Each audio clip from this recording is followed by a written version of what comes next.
आदाब नाज़रीन, शाहीन बाग बरकरार रहेगा। एहतजाज अवाम का जमहूरी हक है, मगर सुप्रीम कोर्ट चाहता है कि एहतजाज भी जारी रहे और रास्ता भी खुला रहे। सुप्रीम कोर्ट के मुसालिहतकार साधना रामचंद और संजय हेगड़े ने इन ख्यालात का इजहार दिल्ली के शाहीन बाग में किया। सुप्रीम कोर्ट ने इन दो का तकर्रुर किया था ताकि एहतजाजियों से बातचीत के जरिए कोई रास्ता निकाला जा सके। सुप्रीम कोर्ट के मुसालिहतकारों ने मीडिया के नुमाइंदों को वहां रहने की इजाज़त नहीं दी, जबकि गुज़िश्ता 2 दिन से बाज़ टीवी चैनल्स के नुमाइंदे शाहीन बाग जाकर वहां हुकूमत के नुमाइंदों का रोल अदा कर रहे हैं।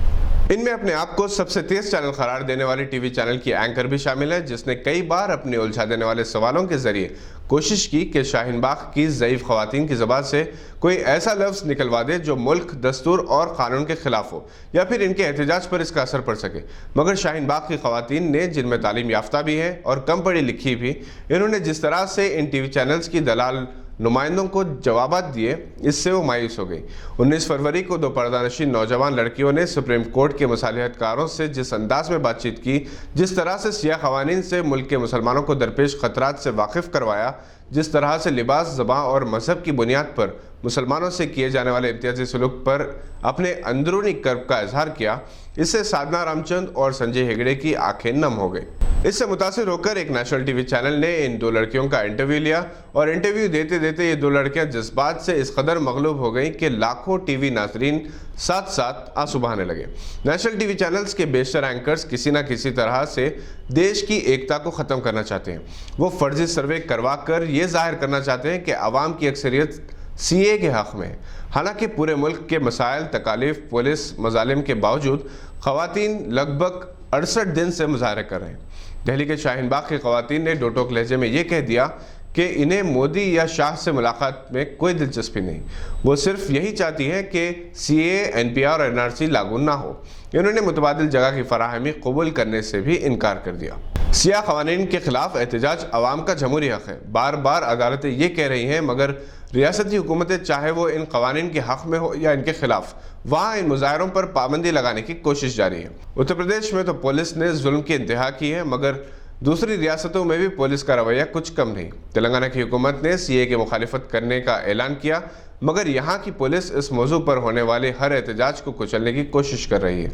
जलसे या इजलास, चाहे वो किसी मैदान में हो या बंद कमरे में, पुलिस की जानिब से सख्त रवैया अख्तियार किया जा रहा है, जिसके खिलाफ एक साबिक और सीनियर IAS अफसर जनाब शफीकुज़्ज़मान ने तेलंगाना हाई कोर्ट में अवामी मफाद आमा की अर्जी दायर की और अदालत से दरख्वास्त की कि वह हैदराबाद और साइबराबाद के कमिश्नर्स ऑफ पुलिस को हिदायत दे कि एहतजाजी जलसों की मुहर लगाएं। जस्टिस टी वेणुकुमार ने पुलिस के रवैये पर नाराज़गी का इजहार किया और सवाल किया कि आखिर इन्होंने ऐसा रवैया क्यों इख्तियार किया है, आखिर क्यों अवाम को एहतजाजी जलसों के लिए अदालत से रुजू होना पड़ रहा है। अदालत इस कस्म के मुकदमात के लिए नहीं है।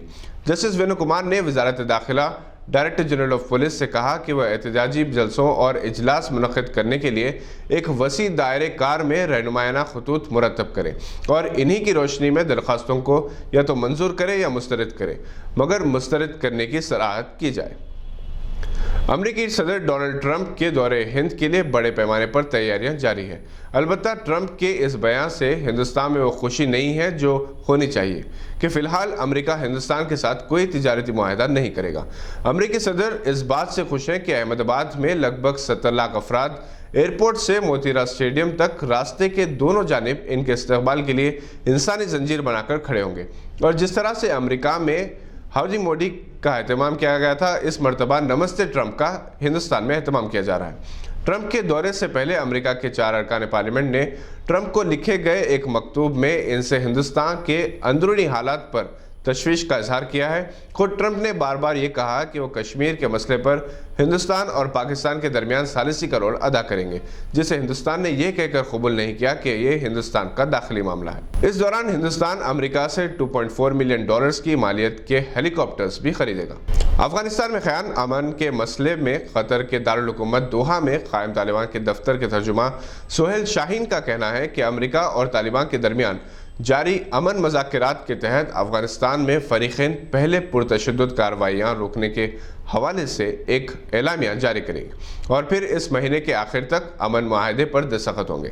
سمجھا جا رہا ہے کہ اس معاہدے سے ممکنہ طور پر افغانستان میں حکومت اور طالبان کے درمیان امن مذاکرات کا آغاز ہوگا، جبکہ امریکہ کے افغانستان سے اپنی فوجوں کے انخلا کی راہ ہموار ہوگی۔ صوبہ پنجاب پاکستان میں لاہور کی انسداد دہشت گردی عدالت نے نومبر 2014 کو لاہور میں واگا بارڈر کے قریب ایک خودکش حملے کا فیصلہ سناتے ہوئے 3 افراد پر جرم ثابت ہونے پر 5 مرتبہ سزائے موت، 24 مرتبہ عمر قید اور 10 لاکھ روپے جرمانہ ادا کرنے کا حکم دیا۔ واگا بارڈر کے قریب اس خودکش حملے میں 60 افراد ہلاک ہو گئے تھے۔ اس وقت دھماکے کی ذمہ داری کالعدم تنظیم جند اللہ نے قبول کی تھی۔ کویت پارلیمنٹ میں گزشتہ دنوں مختلف متنازع مسائل پر بحث کے موقع پر سخت تناؤ پیدا ہو گیا اور اس موقع پر بعض ارکان پارلیمنٹ کے درمیان تلخ کلامی اور بعد میں ہاتھا پائی کی نوبت آ گئی۔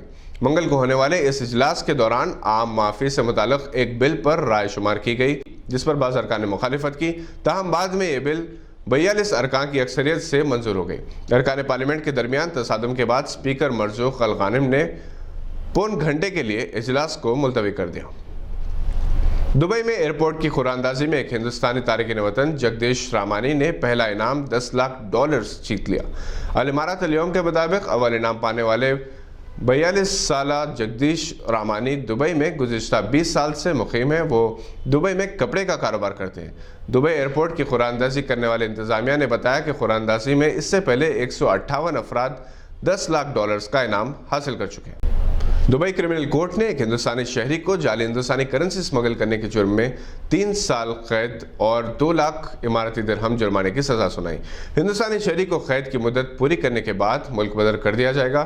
امارات ٹوڈے کے مطابق دبئی میں کسٹم حکام نے شک کی بنیاد پر انڈیا سے آنے والے ایک ہندوستانی شہری کے بیگ کو غیر معمولی پھولا ہوا پایا تو اسے اسکیننگ مشین سے گزارا گیا تو پتہ چلا کہ بیگ کے خفیہ تہوں میں نامعلوم اشیاء موجود تھی۔ جب بیگ کی چیکنگ کی گئی اور اس میں موجود خفیہ خانوں کی تلاشی لی گئی تو اس میں چھپائے گئے 40 لاکھ جعلی نوٹ برآمد کیے گئے۔ اس طرح ایک بڑی جعلی کرنسی انڈین رقم حاصل کی گئی۔ ملیشیا کے وزیر اعظم ڈاکٹر مہاتیر محمد نے کہا کہ وہ نومبر 2020 میں ایشیا پیسیفک اقتصادی اجلاس کے بعد اپنے عہدے سے مستعفی ہو جائیں گے اور انور ابراہیم کو اقتدار سونپیں گے۔ افغانستان کے صدارتی انتخابات کے نتائج کا اعلان 5 ماہ بعد ہوا۔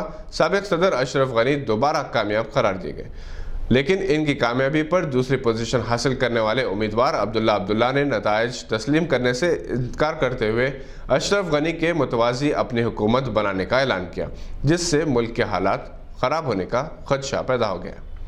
یہ تھی آج کی چند اہم خبریں۔ دیکھتے رہیے گواہ۔